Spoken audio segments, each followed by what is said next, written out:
Witches aren't real. This podcast is not suitable for children or those who are easily disturbed. Spoiler warning for whatever is in the title of this episode. And now for the obligatory socials. Please like, share and subscribe. You can find the podcast on Twitter at HorrorPod69.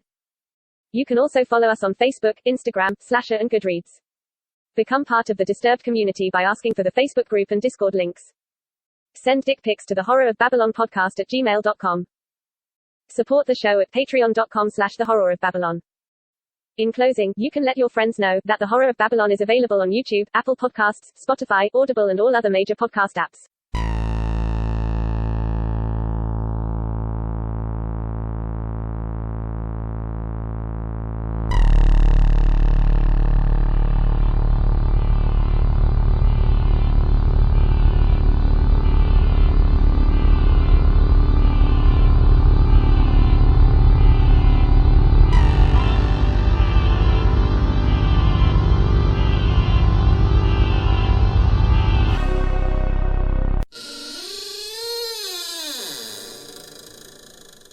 Welcome to another very Murphy-filled bonus episode of The Horror of Babylon, where we discuss Cherry Falls.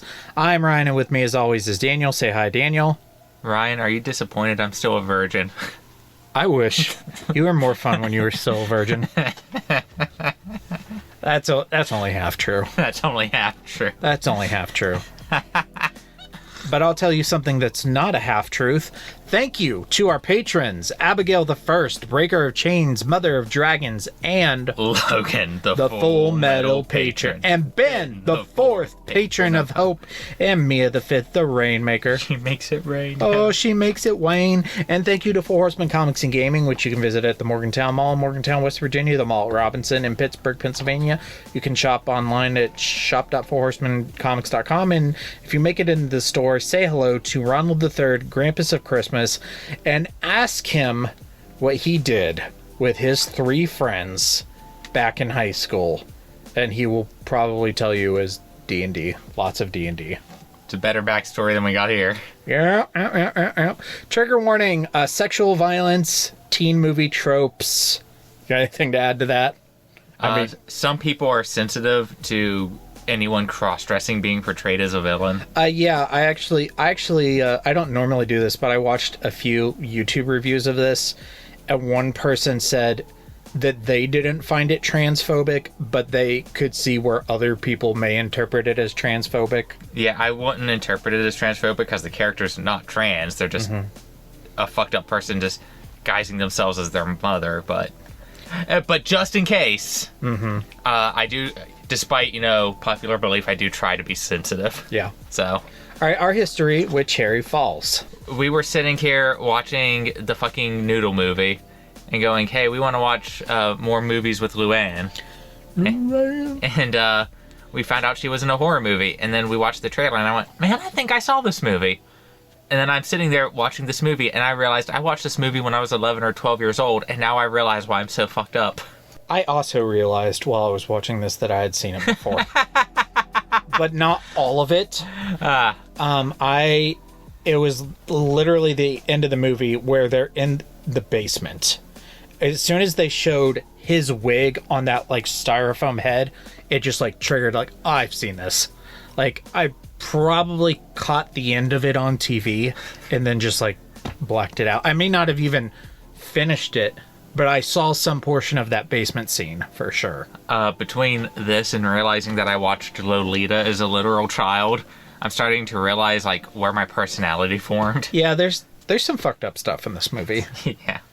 The vampire's a pure myth, superstition. I may be able to bring you proof that the superstition of yesterday can become the scientific reality of today. Background, this movie premiered in May 1999 at the Marché du Film, which is a film festival in France. This strikes me as a French movie. It's not a French movie. Yeah. It's an American movie. It just premiered at a French film festival. It was directed by Jeffrey Wright, who only directed 8 movies, and it was written by Ken Sheldon, who only wrote 3 screenplays. That both of those include this. Okay. It had a budget of about $15 million. It was not able to find a distributor and had no U.S. theatrical release because they applied for a rating from the Motion Picture Association of America and were rejected numerous times due to censorship issues. So I was reading, there's actually an uncut version of this that has never been released on Blu-ray TV anywhere. The final scene with all the kids in the house, they actually filmed that with them naked. And well, I mean, I guess they're all being played by 20-something-year-olds. Yes. But yes. But they weren't able to use that in the final cut of the film. So they have the scene with them going down the stairs. They're all wearing their underwear. The original intent was for Brittany Murphy and Gabriel Mann to come into the house, and all of the kids were going to be under one giant white sheet, naked and fucking. And they wouldn't let him do that. So he's like, okay, well, they're all going to be naked. So they had like a version of what we got with them completely naked. And the MPAA is like, no. So, but it never got passed. It had a small theatrical release in Europe. But eventually what happened is it was purchased by USA, the network, and it was premiered on TV in the fall of 2000, which I can only assume was heavily edited. Which is apparently when I saw it, which would have made me 12. Yeah, unless I caught it on a rerun, that's also where I would have seen it, which it is definitely possible I caught it on a rerun. It's called the most expensive TV movie ever made, but if we're counting this as a TV movie, then I think we also have to count Lolita 1997, and that I think that had a much higher budget than $15 million. I remember the budget was like, I remember being shocked at the budget. I'm actually kind of shocked at this budget. Yeah. I mean, for like if it was $15 million today, I'd be like, okay, but $15 million in 2000? Okay, so Lolita had $62 million. It did have a small theatrical release, though. Okay. Which is why... I guess that's how this wins on a technicality. Yeah, but I remember, like, it was a really small release. It grossed... Lolita, not Cherry Falls, grossed $19,000 in its opening weekend and only did a little over $1 million between the United States and Canada. Somebody's head rolled. Yeah. Which is why they ended up selling it to Showtime. And that's that. Another story in the classic, infallible three-act structure. Good enough for Aristotle, good enough for The Simpsons. Mr. Sislak, I have a feeling there's going to be one more act to this story. Well, I'm not hanging around for that. 4 acts. Structure and themes. So I'm going to be relying on you a lot because I'm not a slasher prodigy. Okay. Is this... And this is kind of like my core like issue with this movie. It took me a long time to decide if they were trying to be serious or if they were trying to be funny. And what I want to know, is this a slasher movie or is this a parody of slasher movies? Okay, so when I was sitting there watching it, I was asking myself that same question. Mm-hmm. And I was like, is this movie trying to be Scream? Mm-hmm. Because I'm pretty sure Scream came out first. Like, pretty sure it came out first. But it brought the slasher genre back, but it also brought back people trying to kind of, like, subvert Friday the 13th. And, this was in, like, the school of movies with, like, I Know What You Did Last Summer and Urban Legend. So, yeah, it was part of that, like, revival. But not everything from the revival was also trying to parody or trying to, like, subvert your expectations. This tried to do it in that one super specific way where, like, the virgin's always the last person. I do think that they were trying to be funny in spots, but I couldn't figure out where because some of the dialogue is so bizarre. Yeah. That I'm like, I don't know if this is a joke. I hope it's a joke. The only time that I completely felt it was absolutely supposed to be funny was like the last little bit where like Jay Moore runs into the house and he's like, class dismissed, and that was a fucking one-liner. But otherwise I felt like it was one of your favorite phrases, complete tonal whiplash, like the whole way through. That is a good way to describe this movie. There were points where it's like, oh my god, I love this, and there are points where like I'm so confused. I don't like this. I feel like this movie would have been like 100% funnier without the backstory that we'll get into. Yeah, that... Yeah. Something about adding that and and they just played it super straight. Yeah. After like all super straight minus one thing to me, but we'll get into that. But you know what I mean? Like, I'm sitting there watching this and I'm going, this movie would have been kind of like goofily funny if it was just about this fucking cross-dressing teacher that was sick of, I guess, sex ed or some shit. I don't know, like some other reason. He was just sick of teenage privilege and them, not so much privilege, but being entitlement. Yeah. Yeah. Everyone told him he would die a virgin, so he just started. That's probably what I would have changed, but that happens, and I'm sitting there like, oh my god, I watched this when I was 12. Yeah, that flashback was rough. They're coming to get you, Barbara. Let's move on. Let's talk about characters. Our girl, Brittany Murphy, plays Jody Markin. As we're watching these movies, it's almost a shame, like, I love Luann to death, but it's almost a shame that I primarily know her as a voice actress because her, like, facial expressions are very on point. I feel very bad for her because I feel like she's a much better actress than the movies she was put in. Yeah.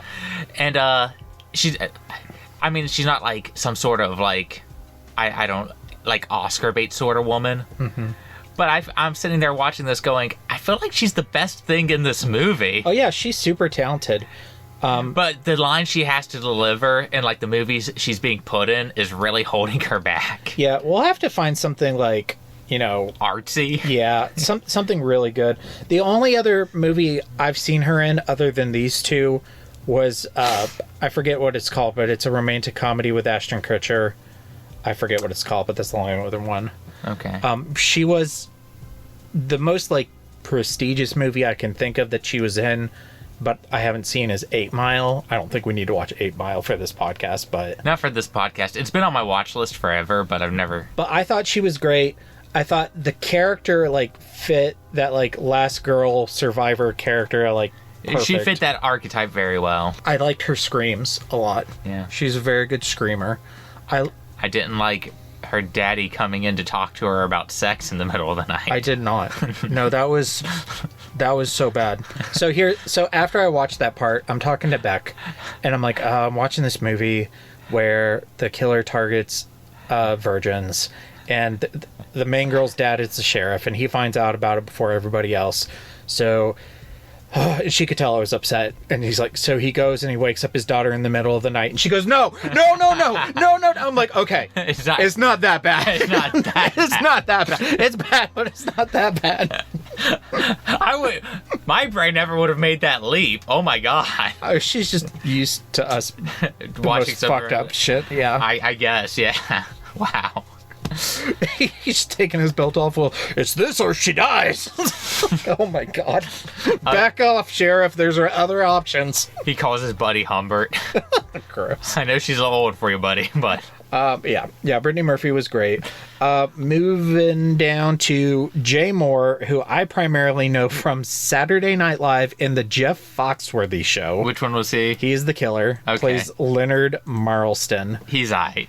I honestly think whenever he was, like, hamming it up, it was better than whenever he was trying to be a professor. He is a comedy actor. Yeah. Like, by trade.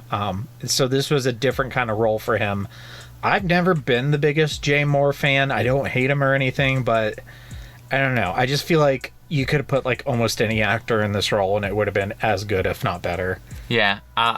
It's almost like you needed either more of the killer or even less. I would have aired on more to give them more personality. So did you when you realized you had seen it, did you remember who the killer was? Like everything. Okay. It's that scene when Kira touches the Death Note and gets all of his memories back. So I gave the movie I didn't. Like I said, I had only seen that last little bit and I didn't remember that till the end. I didn't know who the killer was and I gave the movie more credit than I should have. So, you know, you see the killer in the wig and the mini skirt and heels the whole time, and I'm like, that looks like a dude. Yeah. So I think that's a misdirect, and it's actually a woman because it's too obvious. It's too obvious. Too obvious that he's a dude. So I thought it was the deputy, and of course I was wrong. I'm not sure, like, if it. I think it's better as is, but still, like, it did surprise me. Him, like, at the end were some of the funniest bits. I had to stop this from laughing so many times. One of the times I laughed the hardest is after the basement scene where he kills the sheriff and Brittany Murphy and Gabriel Mann go running out the house into the woods. It shows him coming out after with the axe in the wig. He wasn't wearing the wig before, so he took the time to put the wig on before he left. He has to wear it or it doesn't feel right. Okay, Clark. And then the class dismissed bit. That was pretty good. How did you feel about his death? Like, It's all right. Yeah, that's probably one of the things is like, I think a really good slasher also has like a really good villain death. And this one was just kind of all right. She kind of tries to do like the judo flip that her dad was teaching her, but it looks more like It looked really bad. It looks like more like she just stepped out of the way. I know that's what they were going for, but They should have reshot that to have her actually judo flip him out the window. And if she couldn't do it, they needed a stunt double because that's full circle. That's storytelling. They spent $15 million on this movie. They could have had a stunt double on set for one scene to do that properly. To do a judo flip. And not just like, it would have been okay if she sidestepped him and he went out the window, but it just looked like she tried to do both and it looked stupid. If they couldn't do a judo flip, they needed to like change the scene where her dad's teaching her Aikido instead and teaching her to step out of the way of an attack instead. Because they spend so much time on that scene, you're like, oh, that's going to come into play. And she tries to do it earlier and it doesn't work. Or she could have had like a little bit at the end where she sidesteps him and goes out the window instead of the judo flip. And then at the end, she's like looking up at the sky and she's like, I tried to do what you taught me, Daddy, but I had to do it my way. So something. Something, yeah. Yeah, but the way it was, that it's still it's still bothering me. And like a slasher fan. I mean, I don't think they intended this to end up being like a big franchise, but it seemed like a very definitive death for a slasher villain. Yeah. It could have been. They could have been trying to go the Scream route, where like it's a different person, different killer in each movie. They did have the teaser at the yeah. And apparently I was reading the Wikipedia earlier, this inspired a whole other movie. Yeah, I saw that. And I'm like, if we don't have that, we need to get that. We don't have to review it, but I need to see it now. Yeah. Like, what did this inspire? I could be okay with like a better version of this movie. So I kind of want to see it just to see, like, I think there's some good ideas in this movie. My favorite part was, we'll get to it when we talk about... Do you have his mom listed as a character? No, I don't, but you can talk about her now. Okay, so, this movie takes place in Virginia, because Virginia's for lovers. But they say... That movie was Freaky from 2020, with Vince Vaughn and Catherine Newton. Oh, the fucking Vince Vaughn. From the director of Happy Death Day. But I can see, like... Apparently Happy Death Day was good. I didn't like it. But I also haven't seen it. And I also don't like slashers. So, but so they, he's like, oh, the woman's name comes up, and he's like, oh, I tracked her to West Virginia. And I was like, oh, West Virginia mentioned! All serial killers come from West Virginia. They're fine as long as they're in Virginia, but as soon as they cross the border, they become crazy. I think that's one of the things that, like, I got excited about as a kid, because, you're in West Virginia, everyone thinks you're Western Virginia. Yeah. And then you hear West Virginia mentioned and you point to the screen. Yeah. And I did that again, so. No, I did too. All right, so, going to keep going. Gabriel Mann plays Kenny Ascot. Before we get into him, I'm going to point out a couple things. So, so we just did The Ramen Girl, which is, like, this... movie with Brittany Murphy, where it didn't get a U.S. theatrical release. Yeah. It ended up doing really poorly. Kind of just like Cherry Falls. Yeah. But also, one of the first scenes of both movies is Brittany Murphy getting dumped by her shitty boyfriend. Both of those characters are played by Gabriel Mann. we're in high school and you don't want to fuck already. And this is actually the third time we've reviewed Gabriel Mann. He was in The Ramen Girl. Uh-huh. And he was Father Francis in Dominion prequel to The Exorcist. Huh. I had kind of a roller coaster with this character because, like, you know, the whole movie I'm like, he's such a shithead. He's such a piece of shit. He can't treat her that way. What a dumbass. And then he, like, out of nowhere makes this really mature decision to not have sex with her when she's obviously upset with her parents. And then he has a chance to get easy sex with this other girl and makes a second super mature decision to not do that. You know what's kind of weird? I'm all on ragging on teenage boys for being, thinking with their dicks. Yeah. But sometimes they do make complex decisions. And this kind of portrayed him as, okay, he's being the teenage boy because he just wants to fuck. Yeah. But at the same time, he's also doing these other things. I kind of like that. I did too, but it was just weird because I spent the vast majority of the movie hating his guts. I feel like if we could have gotten some more of them. Mm-hmm. Because instead, this movie had a bunch of fucking characters. Yeah. But none of them fucking matter. I only have 4 written down. Yeah, because none of them matter. This is where, when I'm watching it, I thought it was trying to be a Scream, because Scream also has a bunch of characters, but the difference is it spends time with those characters. Not like a shit ton, because there's a lot, but you get time to, like, they get a personality, so that when bad shit happens to them, you feel something. These were more like caricatures, and he was the shitty boyfriend. Like, you have, like, the gay friend, and the stoner, and the nerd, and the stoner nerd, and the other virgins.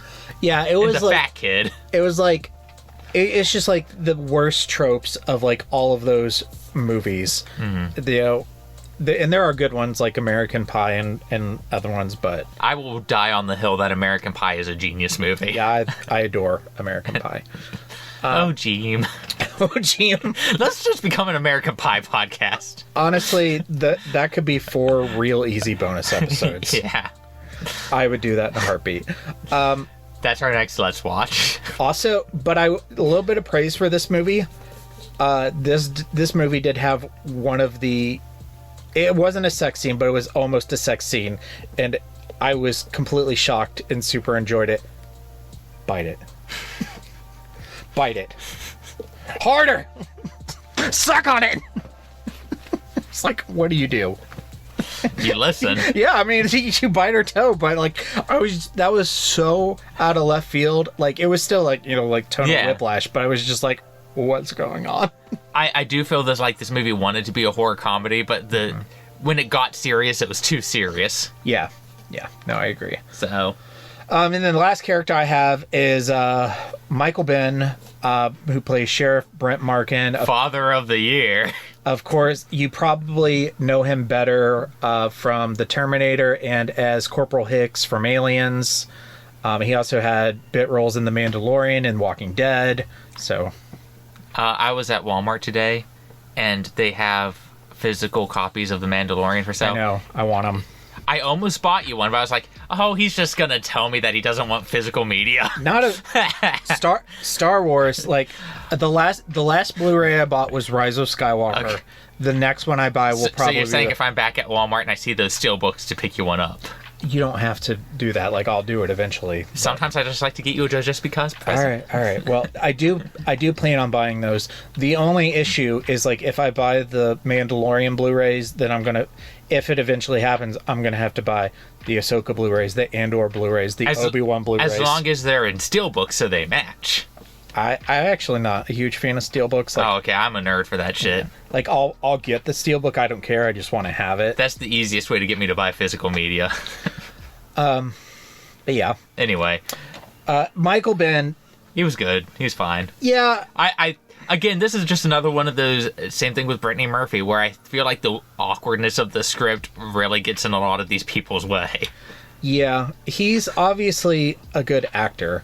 Like, I mean, Hicks is awesome. But, like, you have this director going in and saying, okay, this is where you talk to your daughter about asking her if she's been fucking her boyfriend, because you want her to fuck her boyfriend. Yeah, so if I were in his position and I wanted to get that information... I wouldn't wake her up in the middle of the night and ask. I'd start by asking my wife. Yeah. That's where I would start. Hey, do you think our daughter's fucking? Yeah, I mean, yeah, like that's way easier. And then also like the whole like press conference he does with all the not press conference, but like the meeting he does. Yeah. Like, I feel like that was for a trailer. Yeah, like, I'm not saying you shouldn't tell them so that they can prepare their kids, but I just feel like you're completely going about this the wrong way. And he's making all these preparations for the cops to protect this party. I'm like, why don't you devote some resources to catching this guy instead of getting all of these kids laid?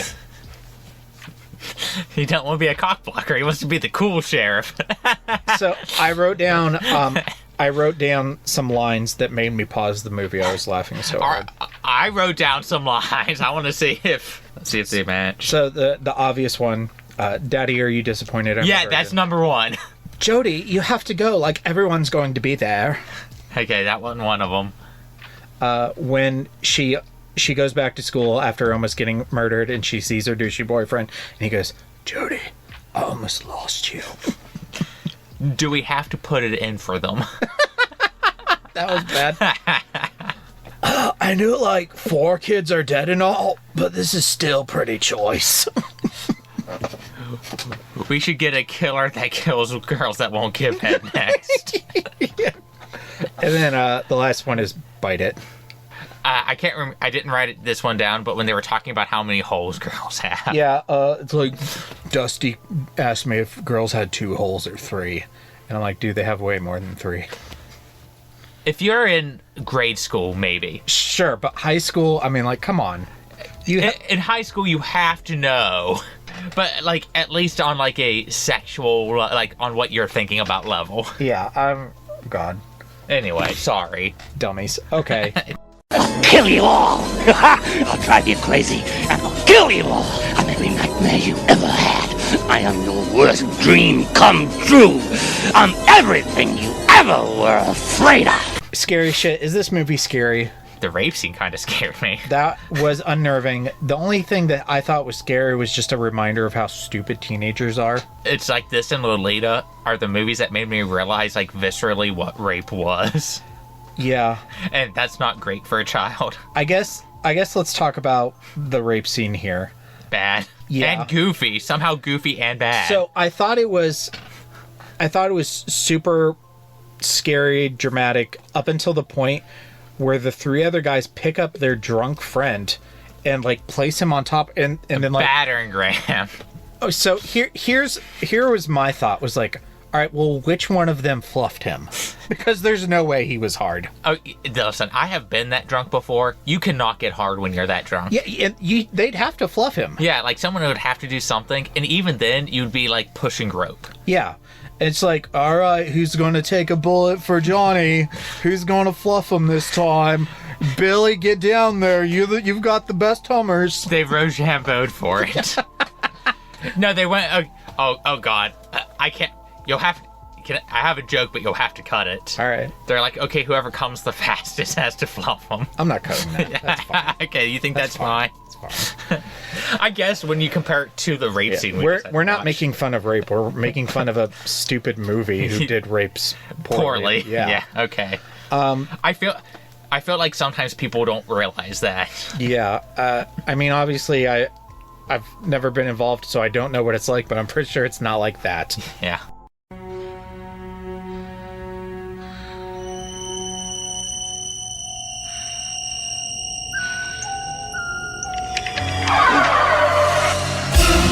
Kiss me, fat boy. Kiss me, fat boy. So, a small amount of praise for this movie. I felt like this movie did an okay job at portraying teenagers as sexual beings, but not sexualizing them. Yeah, I can see that. Now, obviously, like, perception matters, and somebody else could see the same thing and take it differently. But my take was, like, so, like, when Brittany Murphy takes her shirt off and she's trying to have sex with him, I didn't feel like that was supposed to be titillating. I felt like that was just supposed to be... It's the scene from It, 2017. This is putting you in the position of, hey, you remember when you were a kid or when you were a teenager. And, like, the movie could have easily made that about her and, like, how hot she is and make it super titillating. And she is very attractive. She's extremely attractive.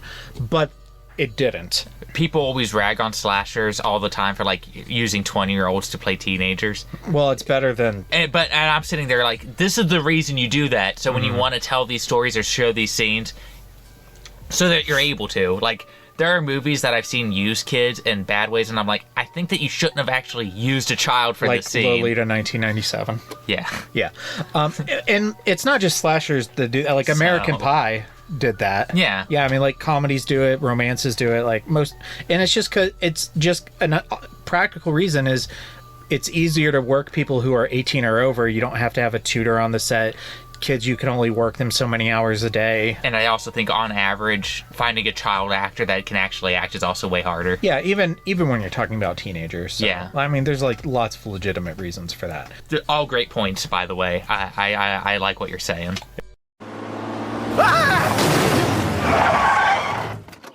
Oh my God, are you Stephen King? No, I'm Dean Koontz. Oh.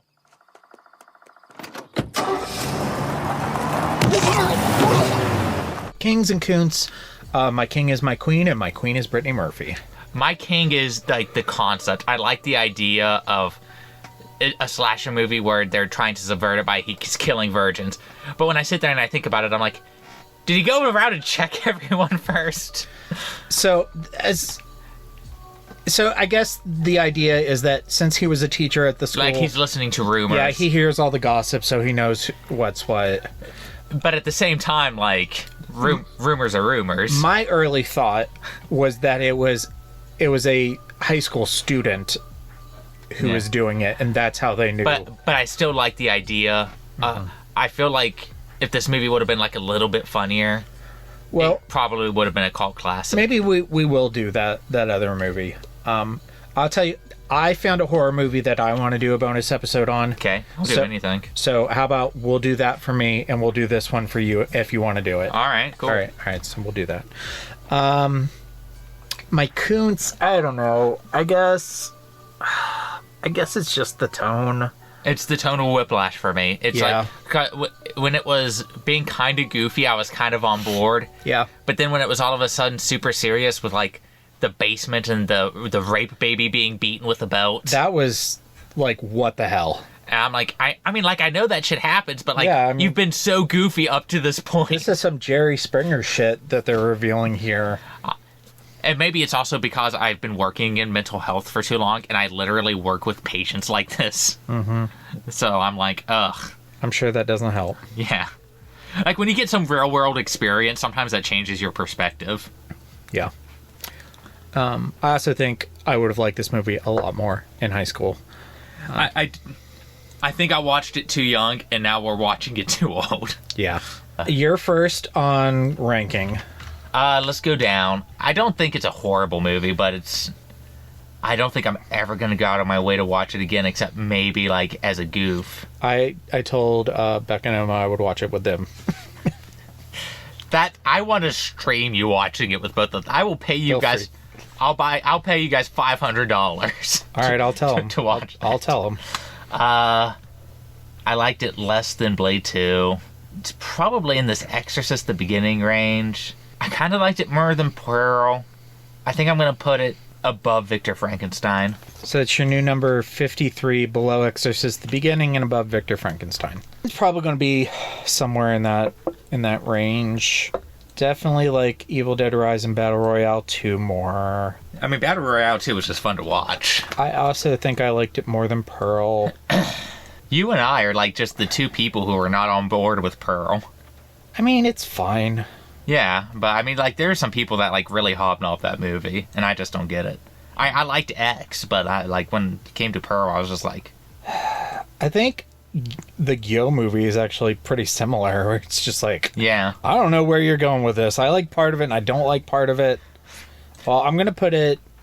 No, I'm going to put it above Gotham by Gaslight. All right, it's going above Gotham by Gaslight because Brittany Murphy, so it's my new number 57, under the Hellraiser remake, and above Gotham by Gaslight. You know how I know we live in the worst timeline? Brittany Murphy never got to play Catwoman. You're welcome. Homework. Virgin's not real, Uncle Hank. Homework. Why does Jay Moore have a giraffe tattoo? Did you notice that? I did not notice that. All right, hold on. What? I saw this and I like shit a fucking brick. I love how like observant you are. Yeah. I guess I was kind of busy taking notes. Because every time something fucked up or funny was said, I was writing it down. I have an explanation for why he has a giraffe tattoo, but I want you to see it because it's absolutely bananas. I forgot we had to get AMC to watch this. Yeah. I might end up buying the Blu-ray just to kind of have it. I'm so glad this Timmy kid died. He was so annoying. That's one of those things where I was kind of like, you know what? That's the choice I didn't think they would, like, a slasher normally wouldn't make. Mm-hmm. Like, normally he's one of the characters that gets to live. I think you see it. I knew what I was doing. He has 2 tattoos. One of them's writing, and I can't really make it out. And then, why are you wearing lipstick? Because it makes me pretty! I think you see either when he's running out of the house or running into the... Class dismissed. That was pretty great. You want to know how I know I'm old, Ryan? I sneezed earlier and my neck, like, ached from it, and it still hurts. Yeah. Okay. Does he, like, actually have this tattoo in real life? So... What? Okay, so there's an explanation. Let's give our answers of this. So yes, Jay Moore actually has a giraffe tattoo in real life. Okay, so for me, let's say he lives and they take him in and to interrogate him, and he's changed the chair, and they're like been interrogating him for hours, and they're just done. And so one of the cops is like, "Why do you have a giraffe tattoo?" Just to kind of break the ice. And he's like, "I did this, all of this. My whole origin story is because my mom was raped. What is the one animal in the animal kingdom that is unrapeable? It's the giraffe! No one can rape a giraffe! Have you tried? You cannot! Also, those things are fucking majestic! For me, his one solace growing up in life was playing Pokemon at Toys R Us. Giraffe Rig was his favorite Pokemon. No, just the toys. Jeffrey. Yeah. So let's find the real reason. Apparently it exists. Okay, Jay Moore on Instagram. Why I have a giraffe tattoo? Yeah, we were outside at the Boston Comedy Club down in the Village in the city, and you said no, it's for my grandfather because you always have to stick your neck out. Oh, okay. Don't be afraid to stick your neck out for what you believe in. You got to put your neck out. Okay, so it wasn't Toys R Us. All right. I mean, that's kind of cool. Yeah, that's cute. All right. I like that there was an actual answer. Yeah. Further reading. If you want the good version of this, I'm going to keep recommending Scream. Okay. I think Scream is like the ultimate slasher film. I wasn't a fan of Happy Death Day, but it did remind me of this movie. I also wasn't a huge fan of this movie, so maybe Yeah. Happy Death Day. I guess if you just like slashers, and this is like, I don't want to say it's a generic slasher, but it kind of plays like one. I think it tries not to be. Yeah, it is a generic slasher trying not to be, if that makes sense. Yeah. So if you like slashers, just watch another slasher movie. Okay, so upcoming on the Horror of Babylon, our next reading assignment this Sunday. Sleepy Hollow. We are reading the Washington Irving short story, The Legend of Sleepy Hollow. Then the next Sunday, we are going to do the Disney animated adaptation, The Legend of Sleepy Hollow. Then our next 2 bonus episodes. On Thursday, February 22nd, we are reviewing the anime short film Kaku Renbo. And then the following week, the 29th, we are going back to the Treehouse of Horror of Babylon, where we're doing the Salem Witch Trials parody Easy Bake Coven, which we recently mentioned on our Season of the Witch episode. So I thought that would be... I feel like they have a group of Simpsons writers whose whole job it is just to come up with puns. Yeah, for sure. They sit in the pun closet. Very punny people. And some other people who may be punny, they may not, but I love them anyway. They also might be virgins. We don't know. We do not know. But we want to say thank you to our patrons, Abigail the First, Breaker of Chains, Mother of Dragons, and Logan, the Full Metal Patron, and Ben the Fourth, Patron of Hope, and Mia the Fifth, the Rainmaker. She makes it rain. Oh, she makes it rain. And thank you to Horsemen Comics and Gaming, which you can visit at the Morgantown Mall in Morgantown, West Virginia, the Mall at Robinson in Pittsburgh, Pennsylvania. You can shop online at shop.forhorsemencomics.com. And if you make it in, petition Ron to open a third location in scenic Cherry Falls, Virginia. I felt so stupid. Yeah. I was telling Beck about the movie, and she's like, what's it called? I'm like, Cherry Falls. Cherry Hiya! Happy Easter! Falls. Yeah. I felt so dumb that I didn't immediately get that. I don't know if this is mean, but, like, I can picture Ron playing this killer. Like, down in the basement, like, getting the wig and putting it on. Like, I can easily put him in that role. He likes costumes. Yeah. Ron, next Halloween, we will give you a free month of Patreon rewards if you go as the killer from this movie for Halloween. I'm doing Natsuki from Doki Doki Literature Club this year. And I'm doing the teacher from Battle Royale, too. Can we do, like a live episode recorded like that? Sure. Yay! I'll have to shave my legs. Damn. Merry Christmas! Merry Christmas! All right, thank you to our patrons. Stay tuned for our socials. Thank you for watching and recording with me tonight. We busted our cherries. Oh, stay scary. Stay scary, everybody. Happy Easter. And now for the obligatory socials. Please like, share, and subscribe. You can find the podcast on Twitter at HorrorPod69. You can also follow us on Facebook, Instagram, Slasher, and Goodreads. Become part of the Disturbed community by asking for the Facebook group and Discord links. Send dick pics to the Horror of Babylon podcast at gmail.com. Support the show at patreon.com/the Horror of Babylon. In closing, you can let your friends know that the Horror of Babylon is available on YouTube, Apple Podcasts, Spotify, Audible, and all other major podcast apps. Stay scary.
Cherry Falls.